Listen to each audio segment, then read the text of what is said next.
हमेशा रिश्ते आला ख़ानदान के अंदर नहीं बल्कि आला ज़र्फ़ लोगों में करना।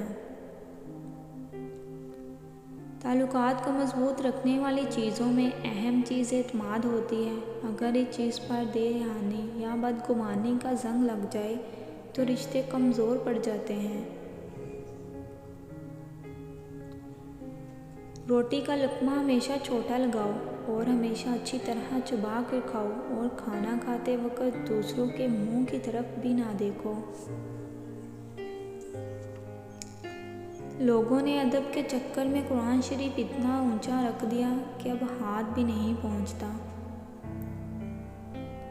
अपना रुख सूरज की जानिब करो, सब साए पीछे रह जाएंगे। तुम्हारी रोज़ी तुम्हारा मुकद्दर है, ये तुम्हें मिलकर ही रहेगी।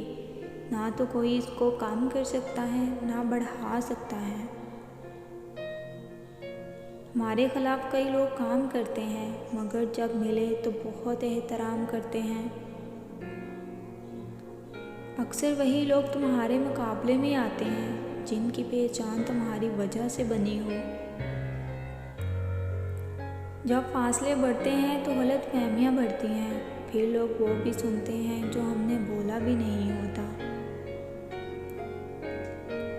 अहमक इंसान की दोस्ती से बचो, क्यों ना कि वो तुम्हें फ़ायदा देते देते नुकसान पहुंचा जाएगा।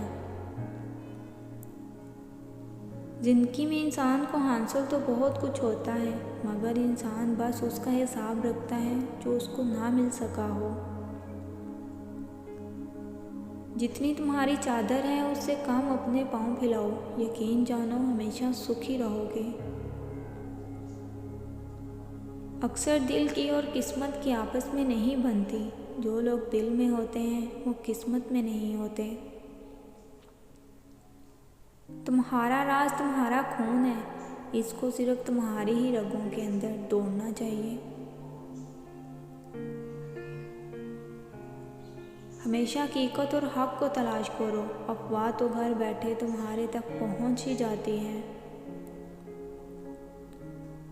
फारुग वक़्त अपने घर में गुजारो, अपनी ज़बान को काबू के अंदर रखो और अपनी गलतियों पर निदामत वाले आंसू बहाओ, आज तुम नजात पालोगे। इखलाक किरदार अच्छा करो, तुम्हारा हुस्न तो एक दिन ढल जाएगा। दुनिया के अंदर बेहतरीन जगह अपनी औकात के अंदर रहना है, जो इससे बाहर निकलता है वो घाटे में रहता है। अरक के गुलाब के अंदर शहद मिलाकर चेहरे पर लगाओ, रंग दूध जैसा सफ़ेद आने हो जाएगा और चेहरा जवान लगने लगेगा। खामोशी एक ऐसा दरख्त है जिस पर कड़वा फल कभी नहीं लगता। रिश्ते जल्दी टूटने की वजह ये है कि हम एक दूसरे को समझते कम और परखते ज़्यादा हैं।